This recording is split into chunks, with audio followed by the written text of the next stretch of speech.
सीख रहे हैं जो आने वाले एग्जामों में आपको देखने को मिल सकता है। जिस प्रकार हमारे पास एक कंसेप्ट है जो आपको एग्जाम में इस तरह का कंसेप्ट आपको देखने को मिलता है, उसी पर हम क्या कर रहे हैं, बात कर रहे हैं। जिस तरह लिखा हमारे पास, यहाँ पर लिखा हमारे पास, देखिए यहाँ पर हमारे पास लिखा दो संख्या हैं 7 रेशियो 11 के अनुपात में है, तो इनमें से प्रत्येक में 7 जोड़ने पर इनका अनुपात इतना हो जाता है, तो इनमें से सबसे छोटी संख्या कौन सी है। आप जानते हैं हमें सबसे छोटी संख्या बतानी है, तो हमें पता है इन दोनों में सबसे छोटी संख्या है वो कौन सी, हमारे पास सबसे छोटी संख्या 7 है। इसको ऑप्शन से भी किया जा सकता है। अगर ऑप्शन देखिए छोटी संख्या पूछ रहा है तो मतलब वो 7 का मल्टीपल होगा। क्या होगा, 7 का मल्टीपल जो भी ऑप्शन होगा वो क्या हो जाएगा, करेक्ट ऑप्शन हो जाएगा। अगर 7 का मल्टीपल नहीं है तो फिर हम इसको सॉल्व कैसे करते हैं उसके बारे में हम सीखते हैं। देखिए यहाँ पर लिखा 7, देखिए x, ठीक है, अपॉन 11x। अब इसमें क्या कर रहा है, प्रत्येक में 7 जोड़ने की बात कर रहा है। क्या कर रहा है, 7 जोड़ने की बात कर रहा है। फिर हमारा रेशियो कितना हो जाता है, 2:3 हो जाता है। अब इससे क्या करेंगे, क्रॉस मल्टीपल कर लेंगे, इसका गुणा इसमें करेंगे, इसका गुणा इसमें करेंगे, 3 का इसमें करेंगे 21x हो जाएगा, फिर कितना हो जाएगा 20, ठीक है। अब 2 का इसमें करेंगे तो 22x हो जाएगा और 2x हो जाएगा और 14 हो जाएगा, ठीक है। अब क्या करेंगे, इसको इधर ले जाएंगे, यानी 21 में से 14 को माइनस करना है और 22 में से 21 गया तो कितना बचेगा हमारे पास x। तो हमें पता है यहाँ से x की वैल्यू कितनी आ जाएगी, हमारे पास 7 आ जाएगी। कितना आ जाएगा, 7। तो x की वैल्यू हमें कितना आ गया, 7 आ गया। कितना आ गया, 7। अब पूछ रहा है सबसे छोटी संख्या कौन सी होगी, तो हमें पता है 7 क्या है, सबसे छोटी संख्या है। तो हमारे पास सबसे जो छोटी संख्या आएगी वो किसका आएगा, सबसे छोटी संख्या हमारे पास क्या है, 7 है। तो 7x है, तो 7 का हम x कितना है हमारे पास, 7 का 7 से मल्टीपल करेंगे तो कितना आ जाएगा, 49 आ जाएगा। इस तरीके से हम क्या कर सकते हैं, इसको फाइंड कर सकते हैं। इसी प्रकार नेक्स्ट कंसेप्ट हमारे पास क्या है, दो संख्या है 1:1 के अनुपात में, यदि इनका योगफल इतना है तो इनका अंतर क्या होगा। अब देखिए हमें अंतर कैसे फाइंड करना है, इसको भी हम देखिए ऑप्शन से भी खत्म कर सकते हैं। अंतर पूछ रहा है, इन दोनों में कितने का अंतर है, 2 का, तो जो भी ऑप्शन होगा वो 2 का मल्टीपल होगा। तो हम इसको वैसे भी सॉल्व कर सकते हैं। अब देखिए इन दोनों के योगफल की बात कर रहा है, इन दोनों को क्या करेंगे, जैसे x प्लस के 3x, इन दोनों का योगफल कितना दे रखा है, 240 दे रखा है। अब इन दोनों को जोड़ेंगे तो कितना आ जाएगा, 4x इजगल टू कितना हो जाएगा, 240। अब क्या करेंगे, 4 से इसमें डिवाइड देंगे तो कितनी बार जाएगा, 60 बार। कितनी बार जाएगा, 60। अब क्या करें, अंतर पूछ रहा है, इन दोनों को हमको अंतर क्या करना है, निकालना है। तो इन दोनों का अंतर कितना आया है, 2x आया है। कितना आया है, 2x।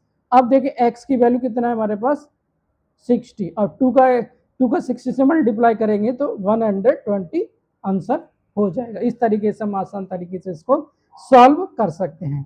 इसी प्रकार नेक्स्ट कंसेप्ट हमारे पास, देखिए नेक्स्ट कंसेप्ट हमारे पास क्या है। अब देखिए यहाँ पर हमारे पास क्या दे रखा है, आय और, देखिए किसी व्यक्ति की आय और व्यय का अनुपात है, यदि वह प्रतिवर्ष इतना बचाता है, कितना बचाता है, इतना बचाता है, तो हमें क्या बताना है, बचाता है, तो क्या करिए इसका हमें अनुपात हमें बताइए, आय कितना आएगा, व्यय कितना आएगा। यदि किसी व्यक्ति की आय तथा व्यय का अनुपात इतना है, यदि प्रतिवर्ष वह इतना बचत करता है, तो देखिए यहाँ पर हम किस तरह इसको रेशियो से कैसे हम इसको फाइंड कर सकते हैं, किस तरीके से हम इसको सॉल्व कर सकते हैं, उसके बारे में हम क्या कर लेते हैं, यहाँ पर सीख लेते हैं।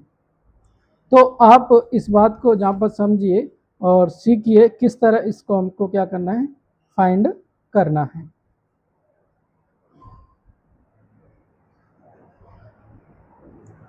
तो देखिए यहाँ पर दोनों का क्या दे रखा, हमें रेशियो दे रखा, और हमसे पूछ रहा है हमसे इस बात को, जहाँ पर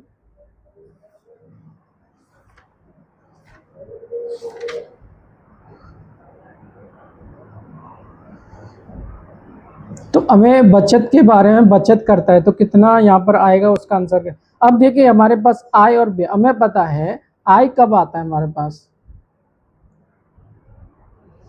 आय और उसमें से कितना व्यय किया, और उसके बाद आता है हमारा वचन। ठीक है, कितना आता है वचन।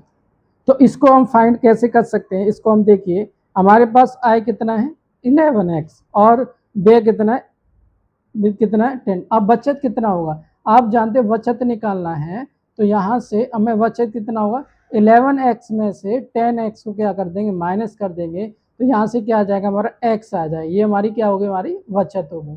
क्या हो गई, हमारे पास बचत आ गई। क्या आ गई, बचत। क्या आ गई, x की वैल्यू हमारे पास क्या आ गई, वचन। लेकिन यहाँ पर क्या कह रहा है, प्रति वर्ष की बात करते हैं, तो प्रति वर्ष मतलब 12x इजकल टू कितना दे रखा है हमारे पास 9000। कितना दे रखा है 9000 हमारे पास, इसका क्या दे रखा है, दे रखा है। अब क्या करेंगे, यहाँ से हम x की वैल्यू निकाल लेंगे। क्या करेंगे, अब यहाँ से हम क्या निकालेंगे, x की वैल्यू निकालेंगे।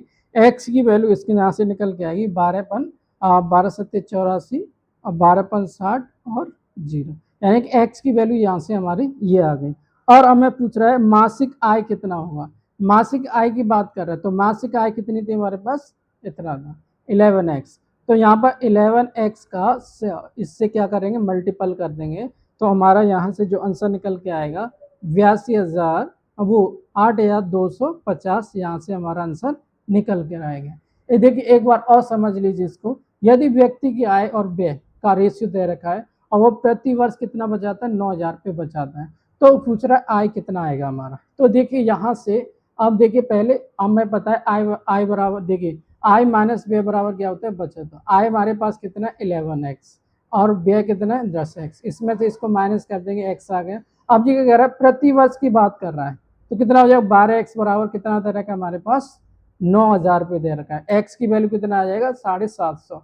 अब पूछ रहा है तो आय बताइए, तो आय कितना है 11x, तो 11x की वैल्यू कितना है 750, इसका इसमें मल्टीप्लाई करेंगे तो 8,250 आ जाएगा। इसी प्रकार हम नेक्स्ट कंसेप्ट देखते हैं। नेक्स्ट कंसेप्ट क्या है हमारा, उसके बारे में हम क्या कर लेते हैं, यहाँ पर सीख लेते हैं। देखिए नेक्स्ट कंसेप्ट क्या है, नेक्स्ट कंसेप्ट ये रहा हमारे पास। देखिए दो संख्या हैं 3:4 के अनुपात में है तथा इनका एलसीएम इतना है, तो इनमें से सबसे बड़ी संख्या क्या है। आप जानते सबसे बड़ी संख्या हमारे पास 4 है, तो जो भी ऑप्शन होगा 4 का मल्टीपल होगा सीधा सीधा। अब देखिए इन दोनों का हमें एलसीएम, अब देखिए इन दोनों का हम एलसीएम निकालेंगे। 3 और 4 का जो एलसीएम आएगा हमारे पास कितना आ जाएगा 12 आ जाएगा। क्या आ जाएगा 12। तो हमें 12x की वैल्यू ही दे रखा है 84।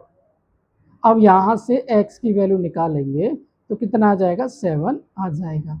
अब देखिए सबसे बड़ी संख्या पूछो, सबसे बड़ी संख्या कौन सी है 4, तो 4x, तो 4, तो x की वैल्यू कितनी आई 7, तो कितना आ जाएगा हमारे पास 28 आ जाएगा। तो इस तरीके से हम इसको क्या कर सकते हैं फाइंड कर सकते हैं, जो इम्पोर्टेंट कंसेप्ट जो आने वाले एग्जामों में आपको देखने को मिल सकते हैं। इसी प्रकार नेक्स्ट देखते हैं।